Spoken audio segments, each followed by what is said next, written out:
Buenas noches, good night. So we are very, very happy to have our sweetest angel with us tonight, Anna, who is actually doing a lot of effort. I think it's 12 o'clock in the place where she is. So she was waking up very early to be with us, or maybe she still didn't went to sleep, we don't know. But anyway, we are very honored actually and very happy for this effort of you to be with us.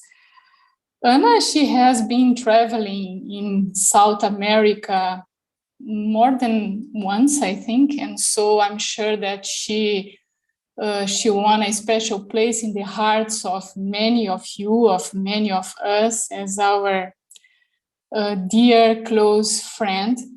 She is a source of great inspiration from her kind of constance in the effort and consistency in her experiences that she shares with everyone wherever she goes with so much mastery. I myself, I had the fortune of traveling with her in Brazil more than once, and it's amazing how every little opportunity is an opportunity to share. So what can I say, apart from the fact that she has such a generous and big heart that's always overflowing from these experiences that she cultivates in the most intimate space of herself together with Baba. And of course, there is in the introduction in terms of the role, she's almost 35 years in Guyana, if I'm not wrong. And she started in Greece. She's Greek. Actually, she's graduated in psychology, philosophy in the famous University of Athens. And so she has all this background of philosophy and does this amazing blend between this background of philosophy as well as Baba's pure Gyan and spirituality. And in the last years, she has been in Lebanon, where she has been coordinating the service there, but she's also a very adventurous spirit. So she has been living in Turkey, she has been living in Egypt, and she has been doing lots of service in the Middle East. So anyway, that's an kind of a introduction from my heart, from what I can recall from her. And we would like to welcome you, Anne, in the name of this group of Yagia Viva, which includes Yolanda, Moira, Marcia, and Shanti from Spain. And we would like to welcome you with light, which I think is something that resembles very much. I mean, whenever I think about you, what comes to my mind is light, lightness, and I mean, all the qualities of a flame. So feel much welcome and thank you. And we are going to give the word to you now. Yes, I was just saying that it is 12 o'clock and I can't remember sharing at this time, and I understand why Baba says go and sleep early, because at this time usually we're not awake, and I realize that the intellect is not exactly the same as when you have slept, but seeing the faces, these faces in front of me, and after all the blessings and good wishes of Patricia's vision actually, and I definitely believe that we see in others what we are. So after this vision and good wishes, definitely doesn't feel like 12 o'clock in the night. So let's see at the end of the program, you will tell me if what I'm saying makes sense. So it's very nice to see all of you, really old friends, and with some of you we have been together from the very beginning. And it has been a long journey. And although we have not been from the very beginning of the Yagya, we haven't been with Mama and Baba, but somehow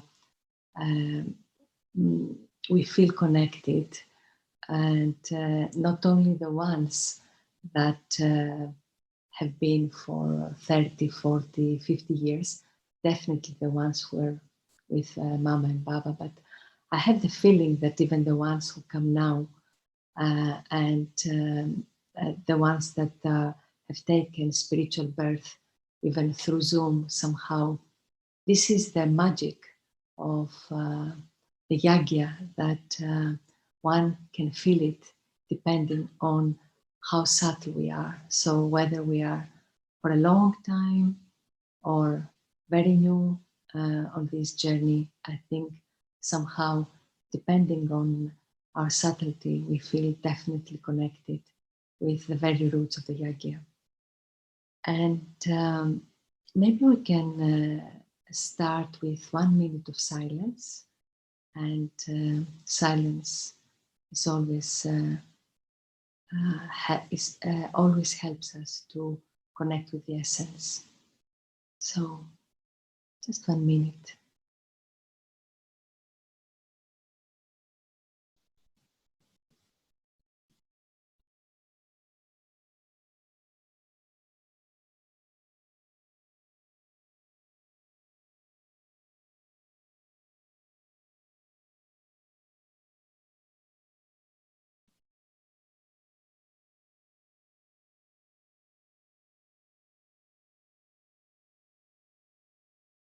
Thank you. So the feeling is as if we are in the same room, actually, not as far as Germany is from Latin America.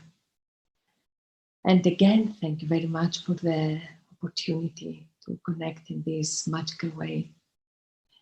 So some thoughts about the theme, which is of course the living yagya, and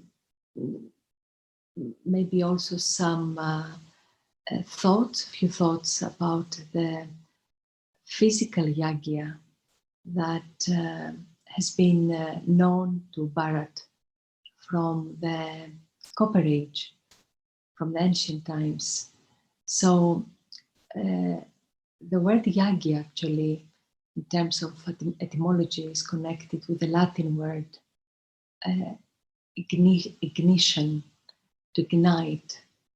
And the word yagya, of course, means fire.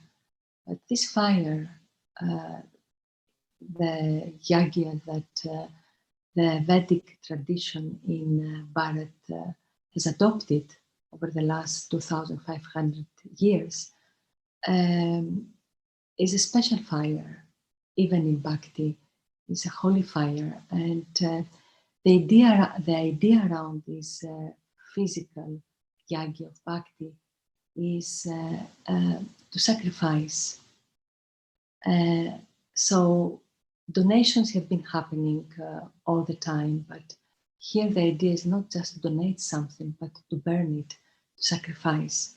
So in this holy fire, as probably all of us or most of us know, is started by a lord, and it can last 1 day up to 2 weeks or even more, but usually it could be a time like this, a space of time like this. And the landlord that starts the fire is guaranteed to have good omens after the end of the fire, whether it is in 1 day or 14 days or maybe 1 month.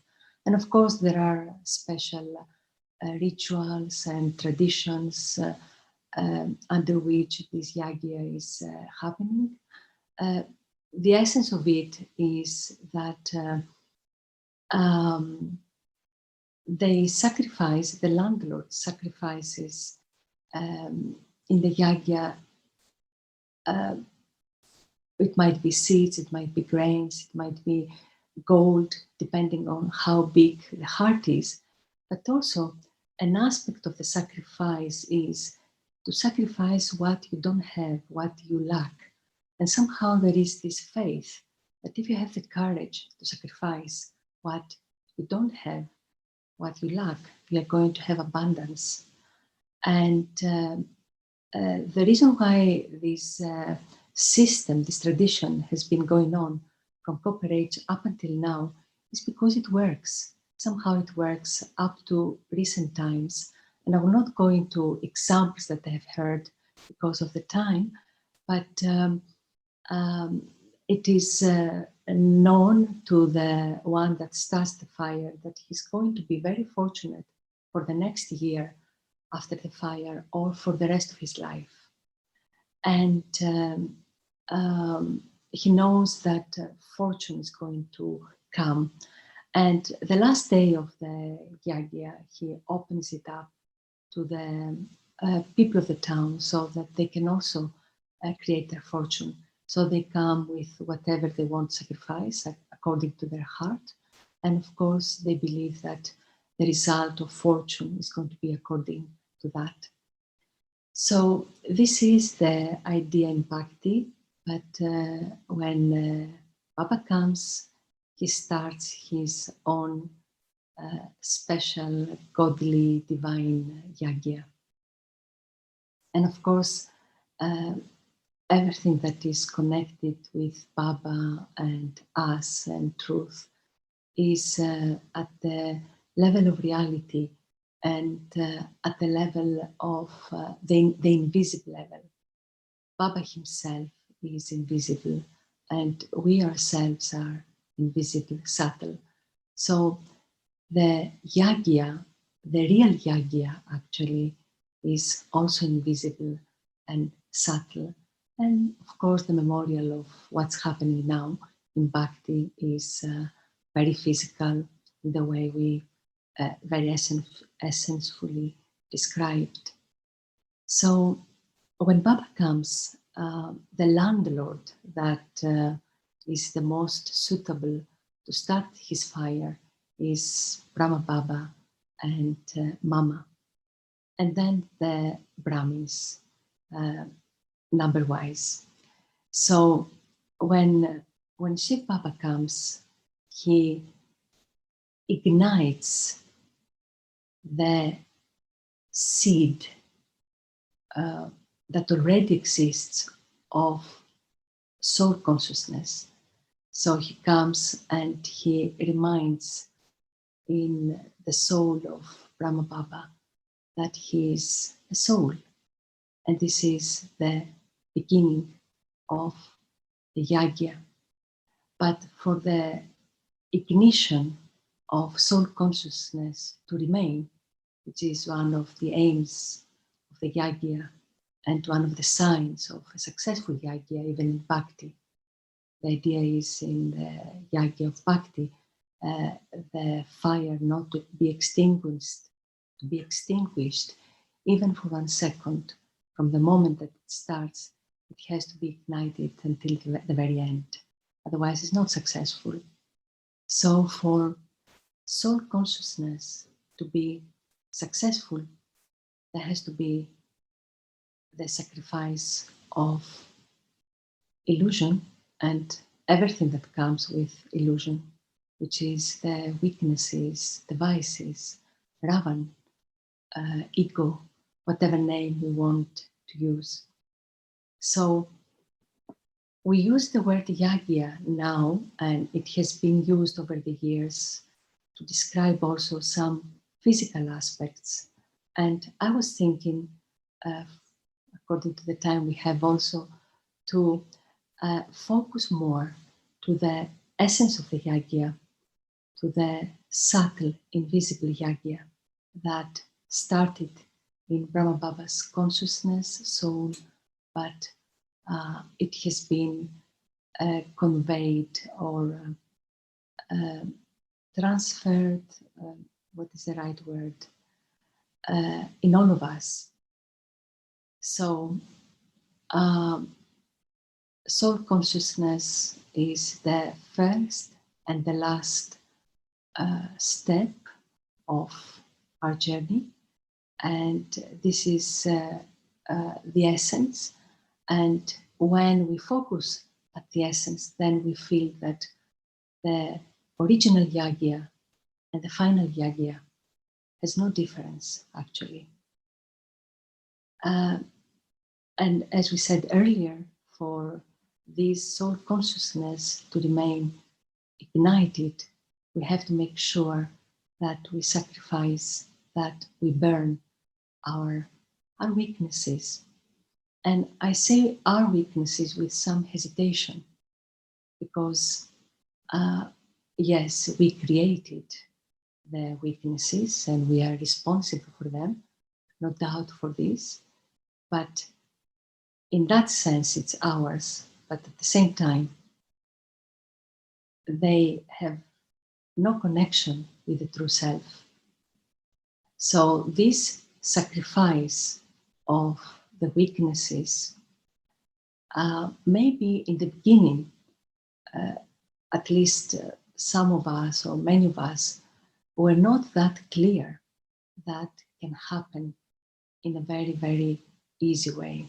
So we struggled a little bit with this sacrifice, and sometimes it was not successful, and the fire was not very bright, and smoke was coming out of the fire.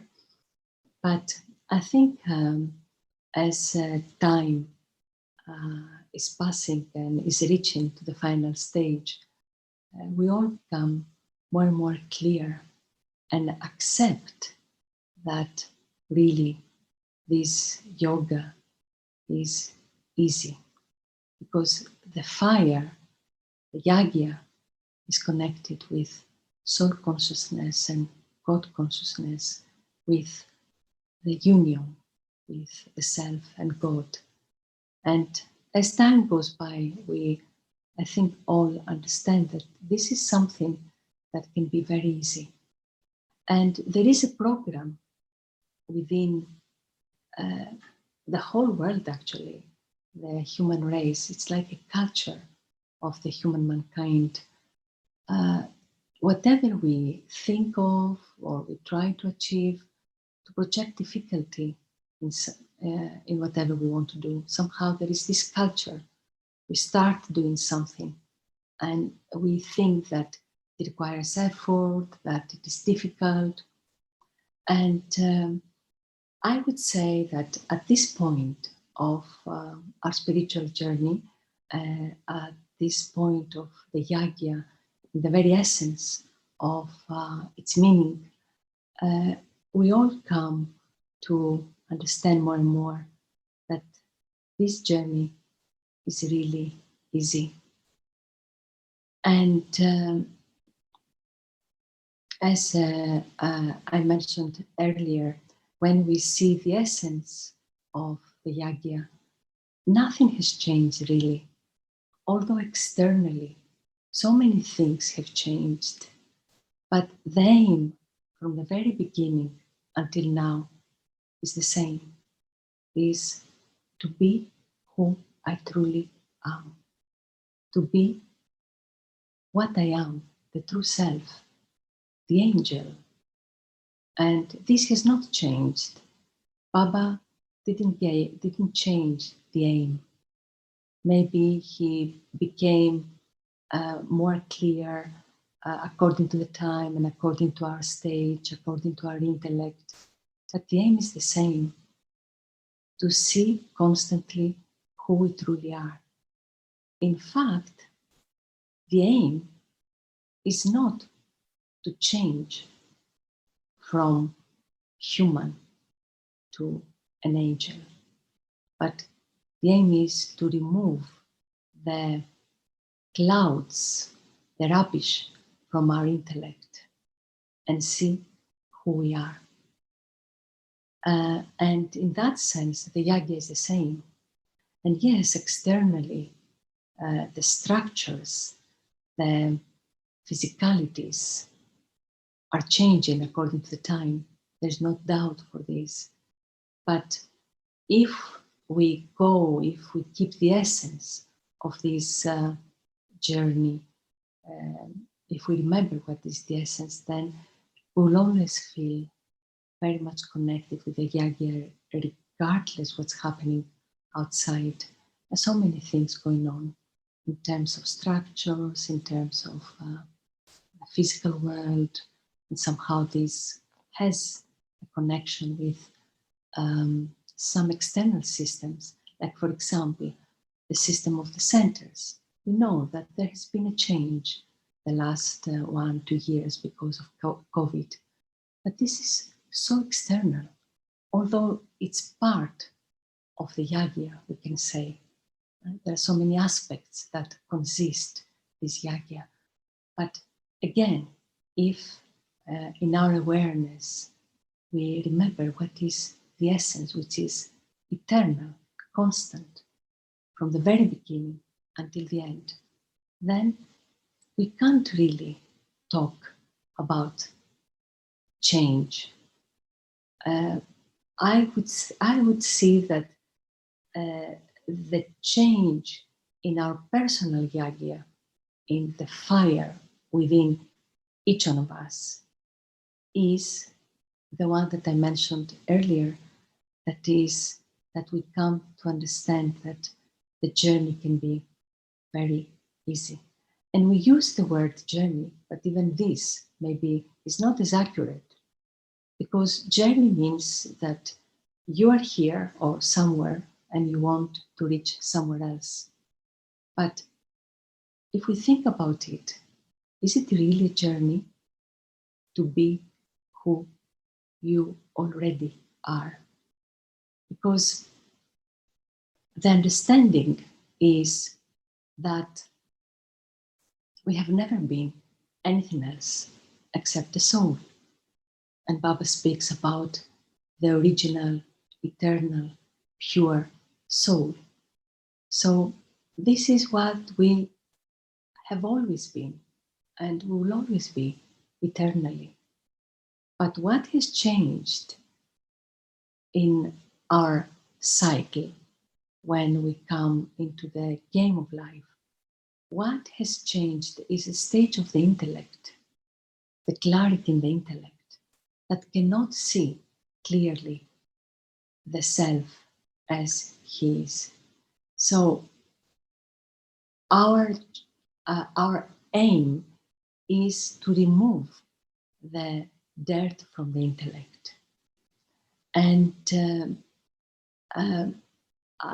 last few months or the last year, I experienced a lot of benefit in seeing the difference between the soul. The soul is constant. The soul has never become anything else. The qualities of the soul have never changed. And starting from this, seeing all the movements of the mind as something separate of the self. Separate in the sense that, of course, the mind is part of the soul, belongs to the soul, but is not the soul. And somehow I've been thinking that Baba comes to remind us that we are a soul, and for this he has to use to give us knowledge, to give us some structures, some ariadas, systems. All of these consist the yagya, in order to help us remember that we are a soul. But at the same time, we are learning to be free from those, whether it is some very gross physical aspect. It can be the building of the center, it can be the people around me, the Brahmins, the family at the physical level, that has been a wonderful and necessary support so far. But somehow drama shows to us that all of these physical external supports, at some point, they will have played their role and they will not be useful or needed anymore. And we have to be ready to let go of them. And this can be, within this we can name so many aspects. But there is also this subtle aspect of our thoughts. So which is also part of the yagya in a way, in a sense that, as we said earlier, the aim is soul consciousness. The aim is to be the self. And for this, Baba comes, he touches our intellect that is impure, that is confused, blurred, can't discriminate what is what. And then, based on this new understanding that Baba gives us, we start using our mind with thoughts of knowledge. So Baba has to start with our intellect and with our mind, because we as souls are completely unconscious. So if we are not there to listen to him, like when someone sleeps. When someone sleeps and you go to speak to him, he's not there. He's sleeping. He's dreaming. So in the same way, when Baba comes in this physical world, we're unconscious. Unconscious because the attention, the light of the attention, has not fallen on the self. So the self is in the shadow, is in the darkness, is always there, but in that sense, unconscious. So Baba uses the intellect to help us understand what has happened to us. And he asks from us to start using his knowledge to create thoughts of truth. And these thoughts of truth are like the steps that are going to lead us to the place where the self is. The thoughts, however, cannot replace the self. So right now, if we see at the inner, invisible, subtle, personal yagya, we would say that it's time for us to see the difference between these supports, the invisible supports of our thinking that can be ego-based thinking, and most of the time is ego-based thinking, because there is the original mind. In Golden Age, we, the souls, these silent beings, of course we use the mind. The mind is a precious, wonderful tool. But we are very aware that it's just a tool. It's just a vehicle to express the self. But when Baba comes now, the self is not there to guide the mind, or the intellect is not there to guide the mind. And so the mind has somehow an autonomy and creates thoughts out of habit, out of momentum, in confusion, and with fast speed. And it has become the boss of the self. And we know that the mind is an awful boss, a very, very good servant. So now it is a time to see the difference between the self and this mind, the ego mind, and start using the thoughts of knowledge that ultimately also have to be let to go. We have to let them go. So we start with visualizing the self. Visualize the self as a being of light, or as a presence, an angel. But can we see the difference between creating this thought, this description, this image, this, would say, also kind of idea about the self? Can we see the difference between this and the self himself? And what becomes more and more clear here is that each one of us, of course, not the body, not the role, but the soul, is before anything else. We are the source of the thoughts. We are the creators of the thoughts. So Baba has to use our creation, which is our thoughts, to help us see that we are the creator. So we are creating thoughts about who we are. But these thoughts come from us, from the self. So there is a point where we don't need the thoughts. We understand with the knowledge and with the right intellect, the right thoughts, that we are before the thoughts. So we don't need them. There is a point where we have to let go of the support of everything, even our thoughts, and learn how to be.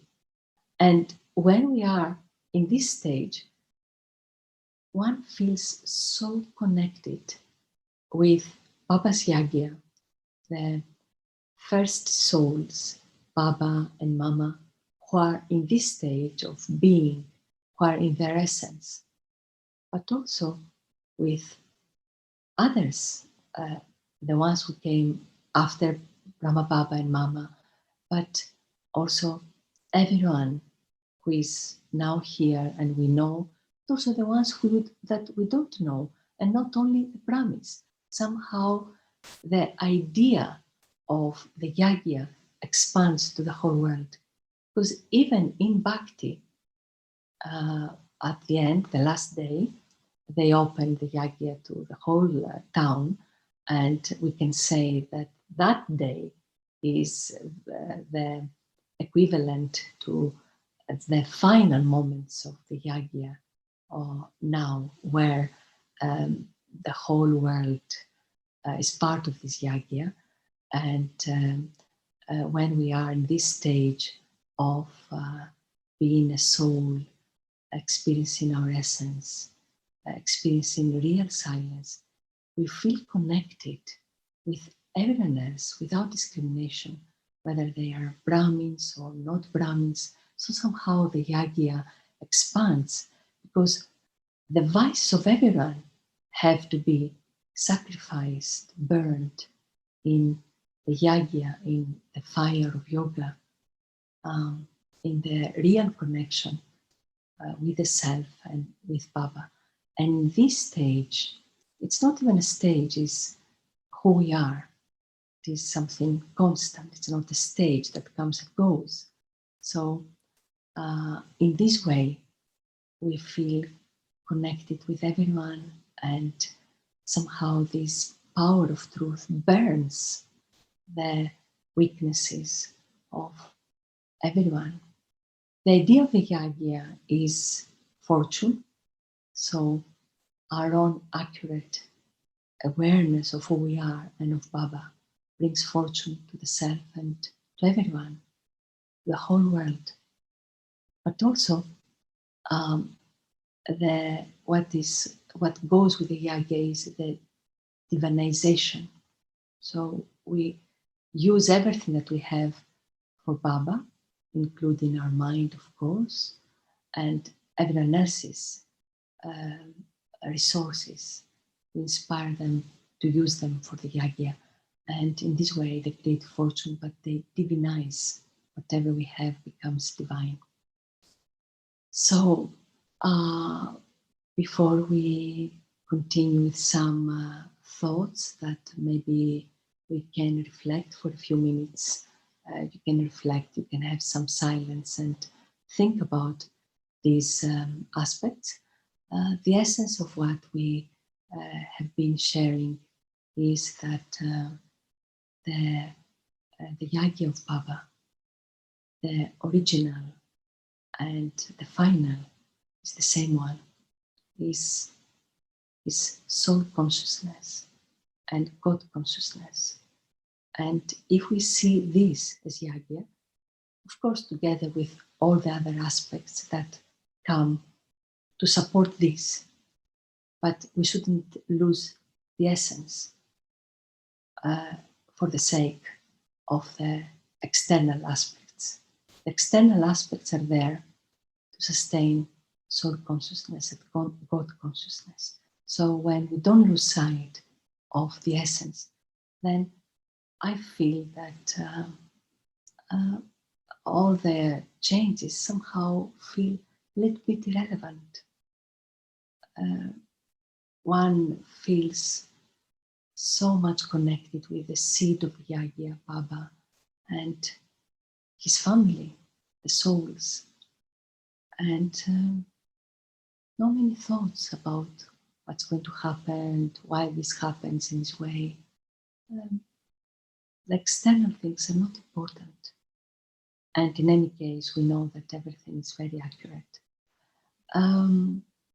So it's a very, very rich and very a topic that one can take from different angles. This is an angle, and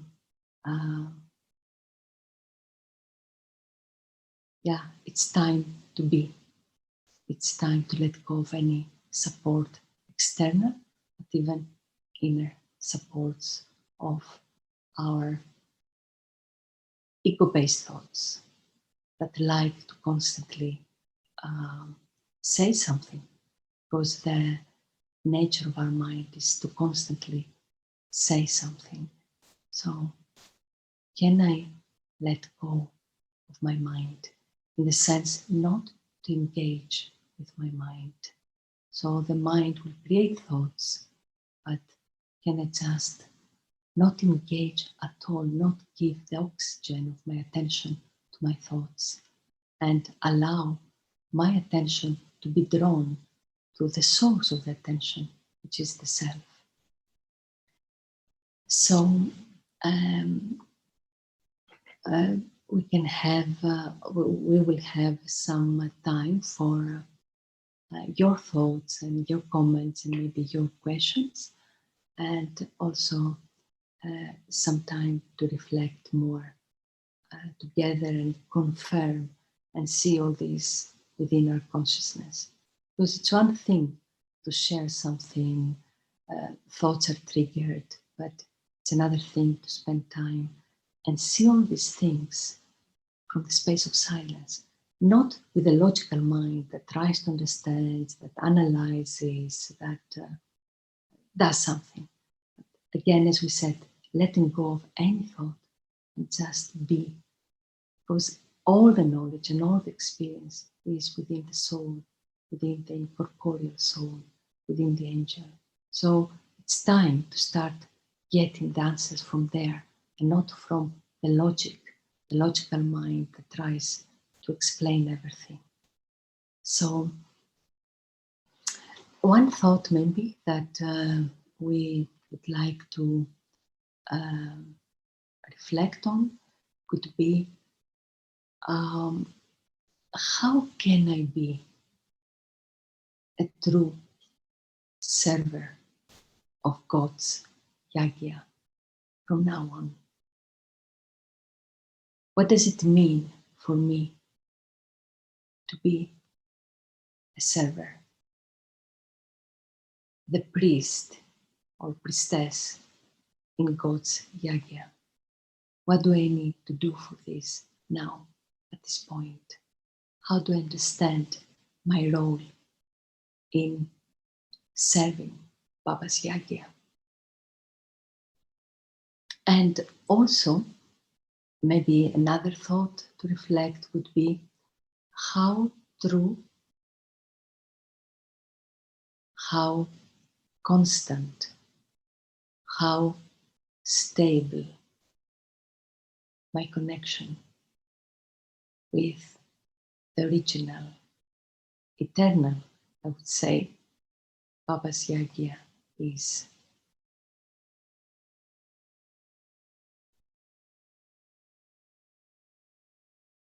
And maybe another thought also, what are the obstacles? And I would say in my personal Yagya, because of course Yagya is something very collective as the whole world. It's also personal. It started with Brahma Baba, it was transferred to all of us, this light. So we are all in part of this Yagya, but it's also my own, it's personal as well. So what are the obstacles that I can remove easily from my personal Yagya?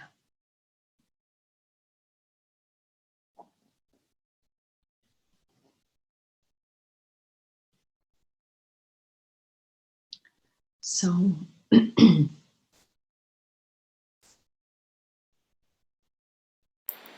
Anna, it was a wonderful class, but I really would like to that you take us through the experience of being in this connection with the eternal self, in this awareness. And maybe we can inspire them to reflect about their experience, uh, and they can have some questions to clarify something. But how do you feel? Can we do this before they reflect? Yes? I think it's a good idea. Yes, Okay. yes.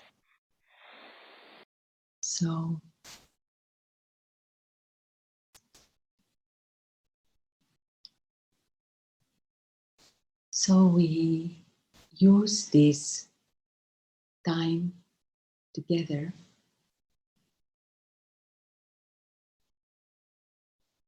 to see more clearly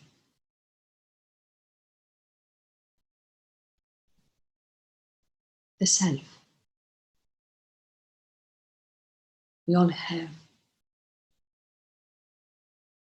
a lot of knowledge, understanding. So, how does this work for me right now at this stage of my spiritual journey?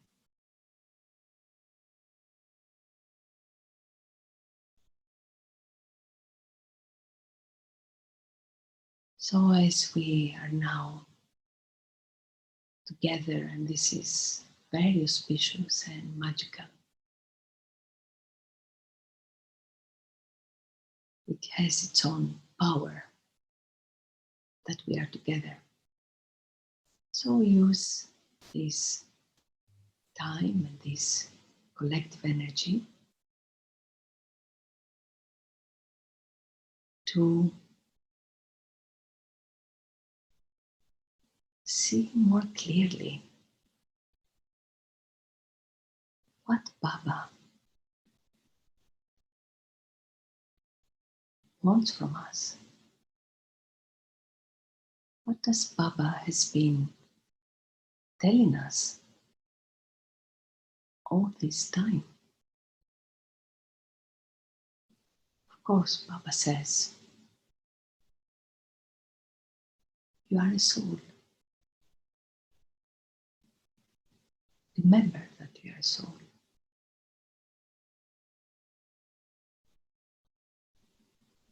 How do we apply this? This is the basic Shrimad. The whole yagya is for this. So, how do we understand and how do we put it in practice? Because this is the way to sustain the yagya. So, when I sit in silence, what am I doing? We all know that there is a constant flow of thoughts.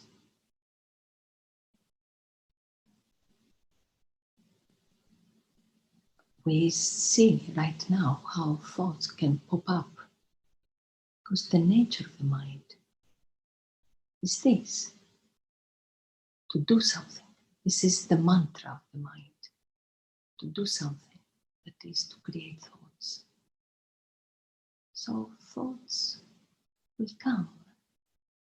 Nothing is wrong with this. This is the nature of our mind, and our mind, in that sense, is innocent, is doing its work. But what Baba says is, don't put the label I to the thoughts. You are not your mind. We are not our mind. That's why Baba says, the mind is like the hand for the body.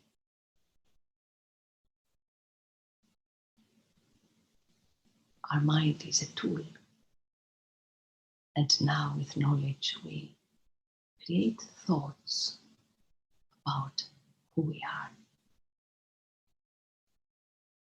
There is a point, and maybe this point is now, where we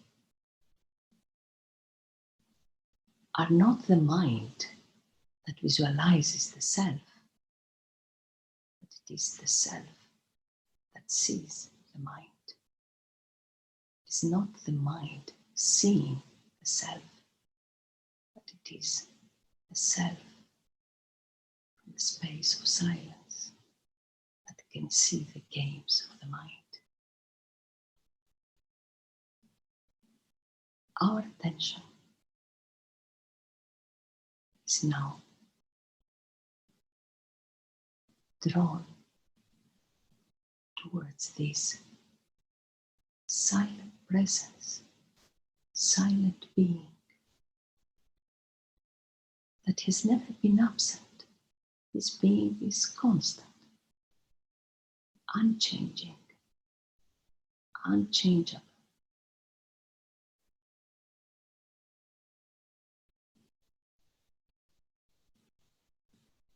The self is like the sky, and the thoughts are like the clouds. The thoughts appear and disappear in front of the sky, in front of the self. The thoughts may come as descriptions about the self. They're just thoughts. Now it's time to see clearly that we are the one in front of whom everything else appears and disappears. This is the silent observer.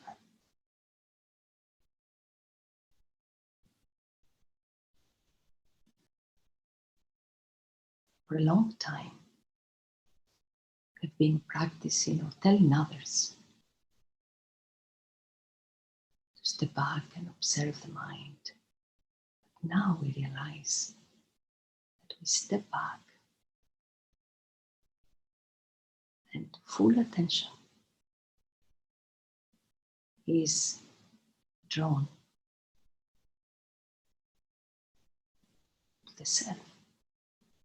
We don't mind the mind, and the mind does not mind us.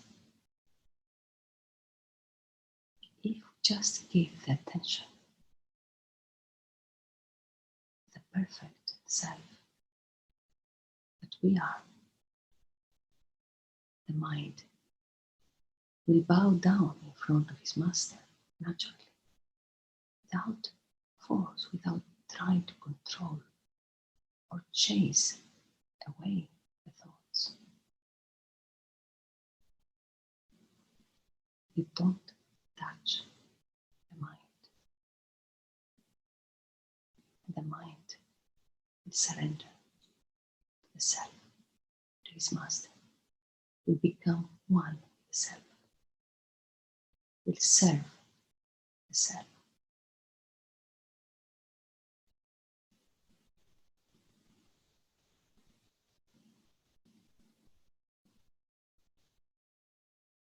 Perhaps the only thing that remains for all of us is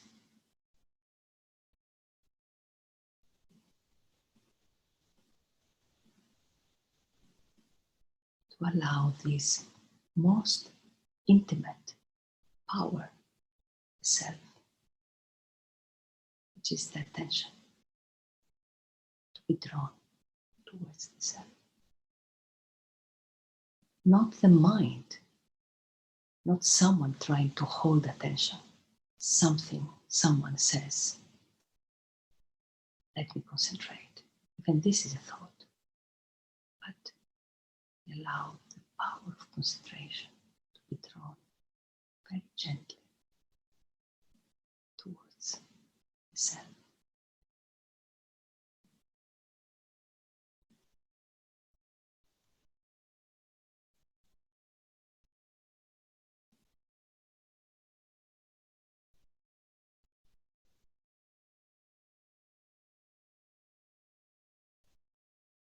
And it is this silent being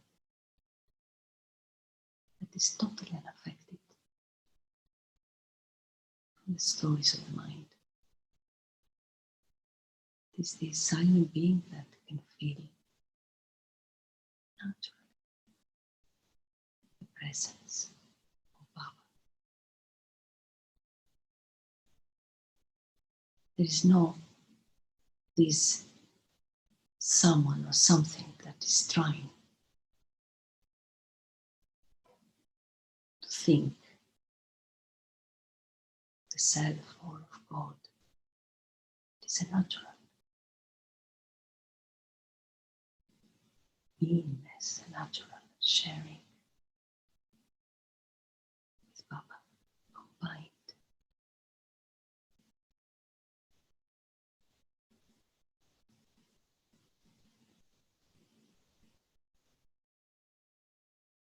It is when we identify with the mind that thinks as a person, about the person, about the role, that we feel a separation from the self and Baba. In fact, even this is an illusion, because the soul is always with Baba, except that we identify with the stories of our mind.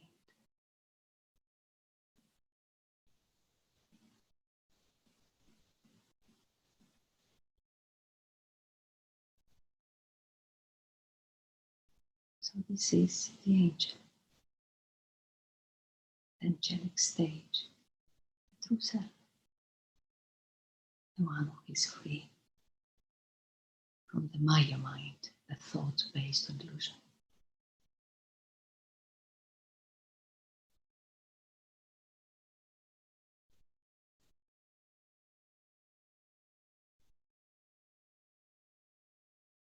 So the fact that we start using the body and talking, everything happens in front of the self. The self is the experiencer. The self does not change because he has an experience. He is the experiencer of the experience, not the experience. When we identify with experience,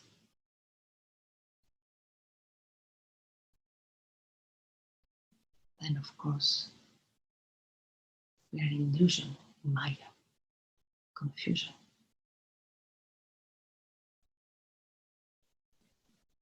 But this does not change reality. If I think that I am something or someone that I'm not, say, I have amnesia and I think that I am a table, this does not change who I am. So the same thing, we are a soul. Just because we identify with our thoughts, this does not change our nature. We have always been eternally soul. Thank you.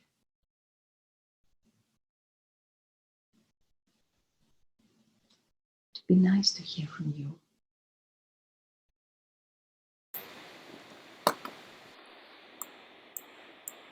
Beautiful.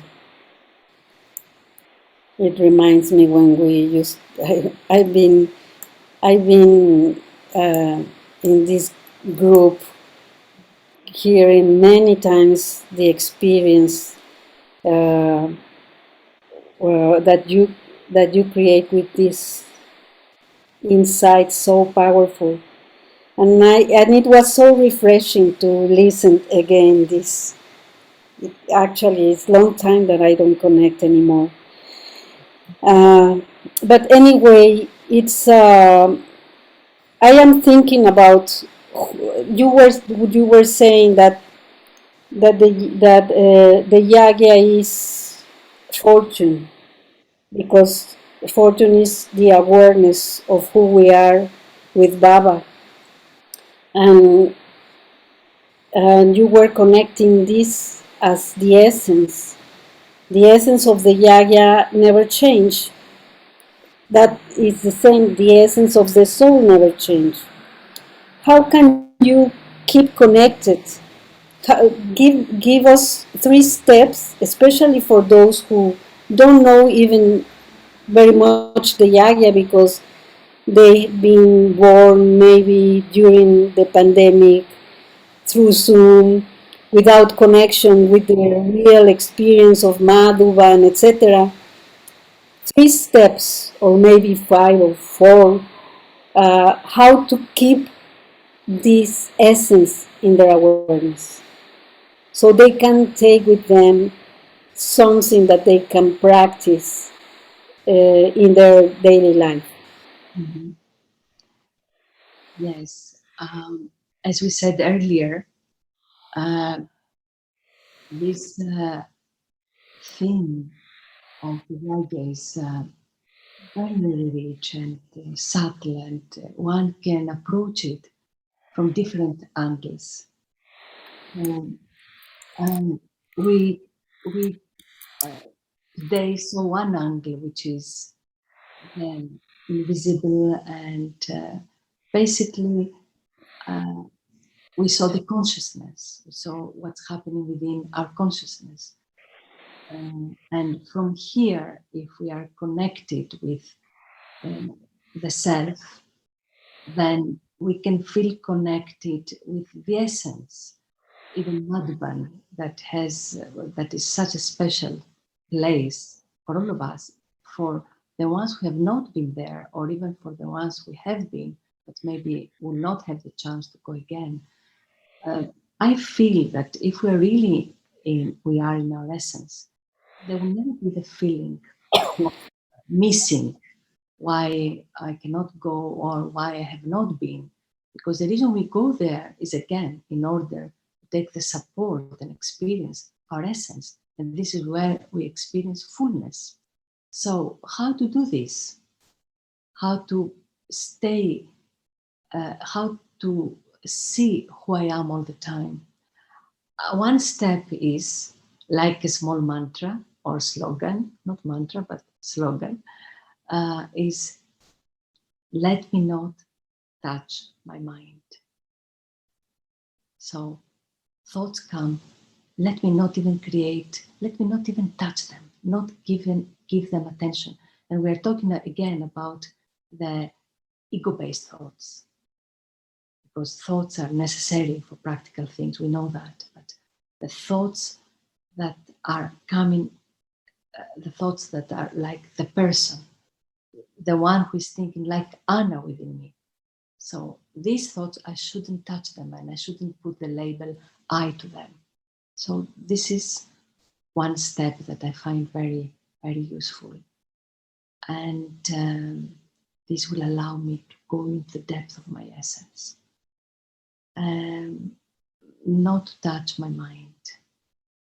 And the mind will not mind us.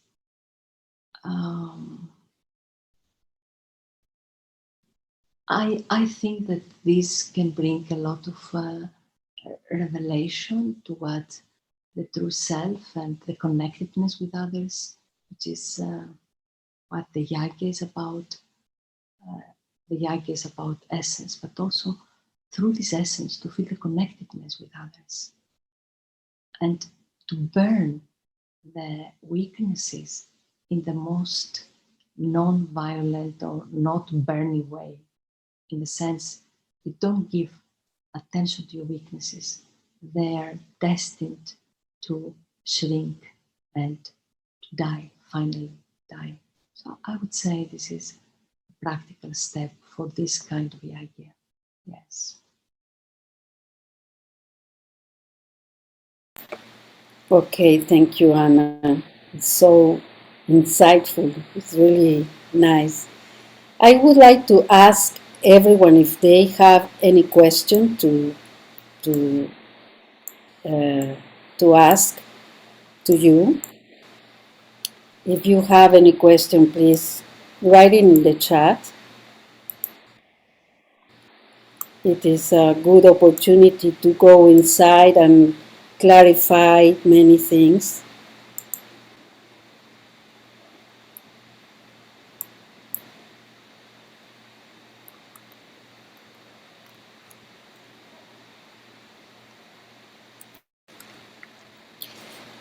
You were talking about obstacles in your personal yagya.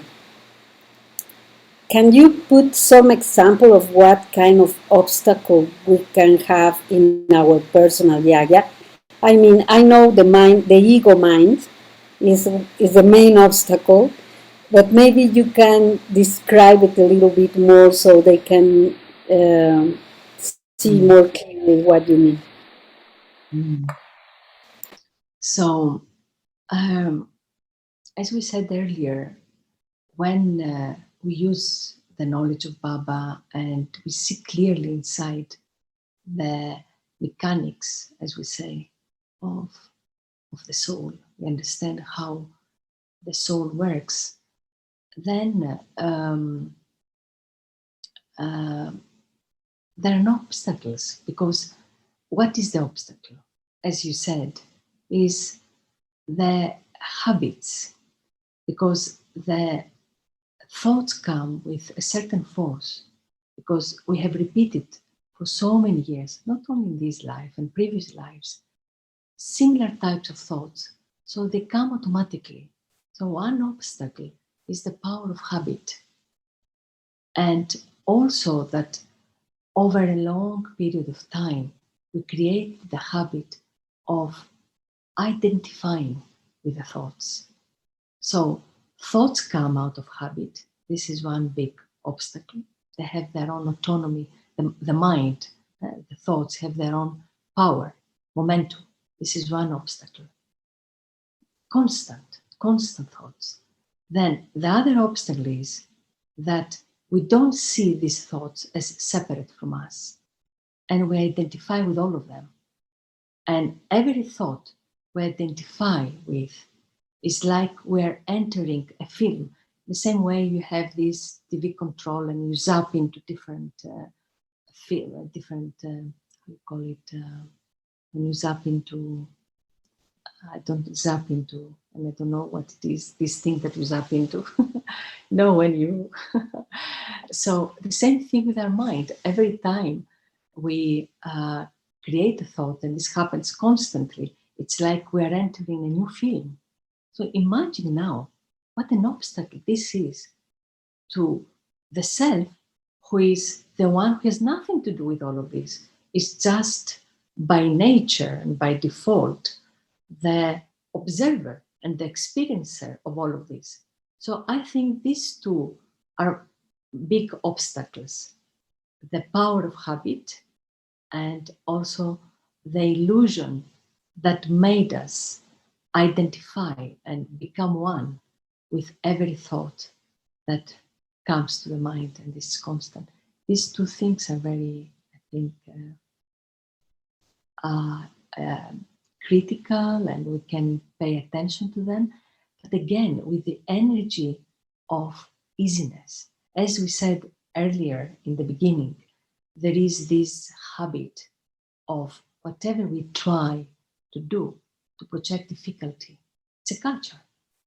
So when we approach the spiritual effort, somehow, somewhere we project this kind, it's difficult, I cannot do it. So it would be nice to become aware of this and reverse it, to start with this energy that it is easy. It is easy, it is fun. Yes, thoughts come, they will be coming, but can I not touch them? The one of the problems is that we engage with what we now understand as weaknesses. In the past, we had no idea what is good, what is bad, what is weakness. We were not interested in changing anything. So it was a chaos in a way.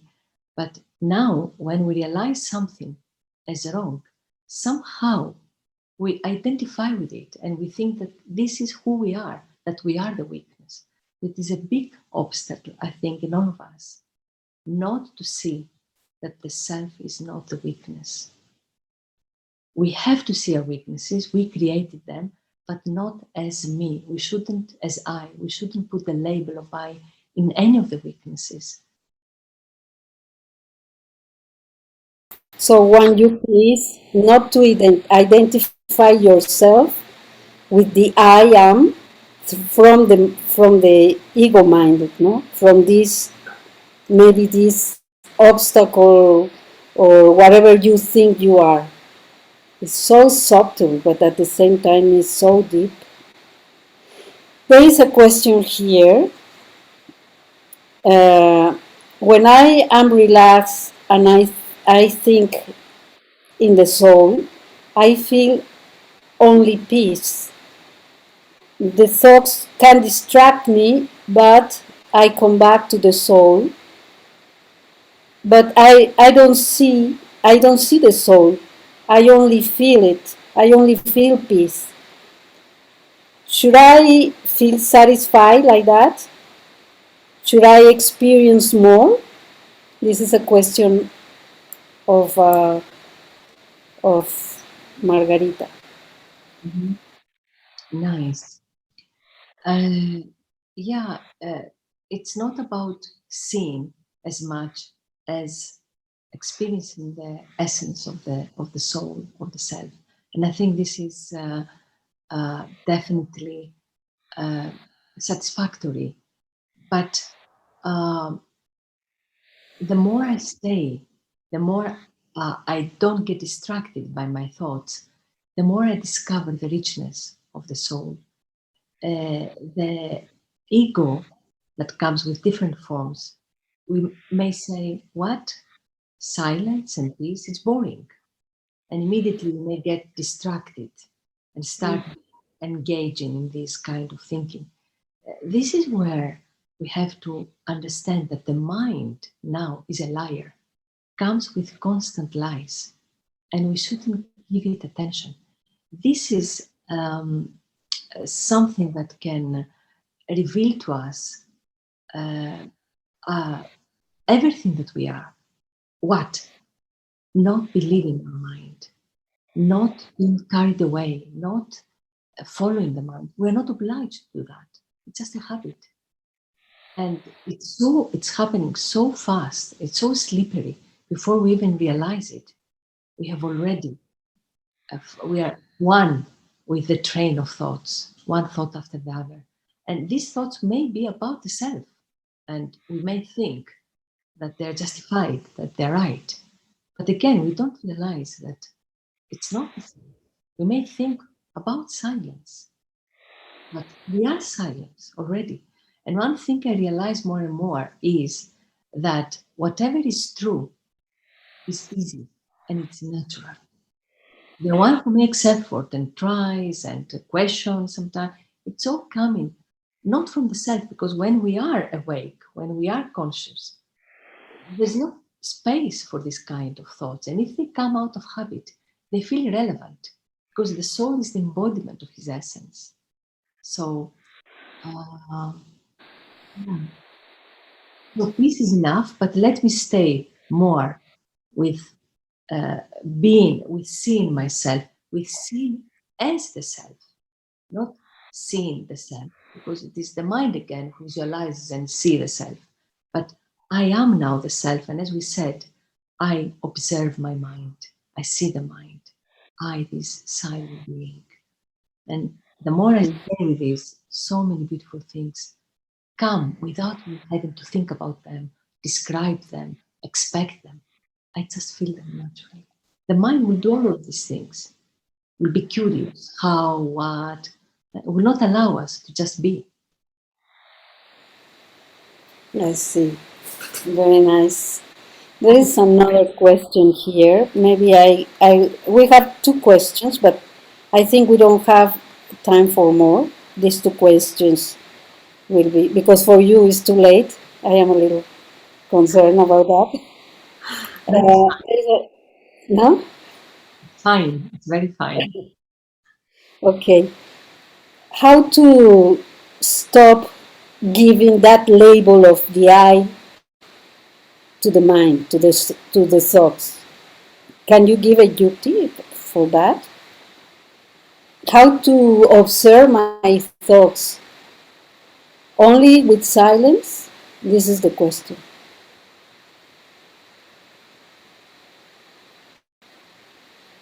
You know, even this is a question. All these questions, how? Who is asking? It's the mind asking. How to do this? How to do that? So when I start experimenting with giving the attention to the one in front of whom every thought appears, then these thoughts will not have a place. So when I start practice, because the mind has the tendency to ask how, when, what, and we are trapped in that, and we again don't allow the self to be, and all those answers will come from this beingness. So how to do it?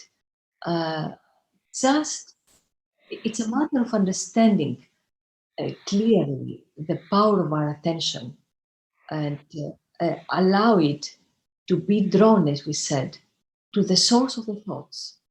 So, in the beginning, yes, we could visualize the source as a being of light, as Baba has described.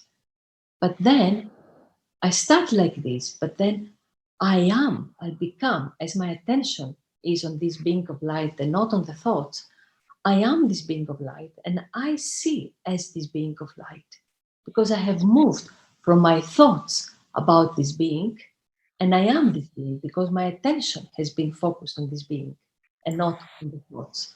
So if I don't give my attention to the thoughts, then I move through my attention to my being. Mm-hmm. I see. That is the answer for that question. Then there is Andrea, and she says, Anna says, we don't have to touch our thoughts. Then the purpose of not, it would not be to wait, to hope thoughts don't come to our mind, but to increase the observation to the thoughts. You know, this observation of the thoughts, because we use these words, observing and being the observer, maybe an example could be, you know how the cat observes the mouse, but very carefully and very attentively, and all attention is there. So we don't observe the thoughts like this. It's more like a noticing. You know they're there, but you are not observing them as such actively. Kind of passively, you know that they're there. So we can say in the same way that there is a very naughty child and the mother knows that the child is there and do all sorts of things, but she continues with her own work. And ultimately the child will calm down. So, so in the same way, we know that the mind says stories, but somehow we feel as if it is a parallel thing. I am here completely unaffected by my mind. I'm aware that the mind says all sorts of stories, but somehow totally unaffected, and I don't give it any further attention because I've understood its nature and the harm. When I give attention and I identify it's very harmful, at that time, I'm not living, I'm not myself. I'm at the mercy of the content of the thoughts that the mind creates at the time. When I teach meditation, uh, I tell the students to focus on what they feel in their heart, because a pure feeling is more powerful than a thought. Then if you are feeling the peace that is inside yourself, the self, and you focus on that feeling, thoughts don't have any more importance because the feeling is stronger than the thought that is coming through the mind. So this could be a good yukti to know. Right. Okay, I think our time is running out. But before we leave, I don't know if there is any more question, but I feel that we don't have more time. Uh, I would like to share with you, on behalf of all the region, the Latin American region, um, a blessing from the family. So I will read it, but I will also uh, show in here. Anna, you are constantly flying high, free from any bondage or attraction, without any effort. You surrender yourself to Baba and remain filled with light, love, and joy.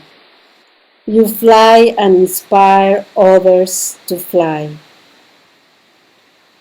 Thank you so much. Thank you so much from the heart. Thank you, Anna. Thank you, everyone.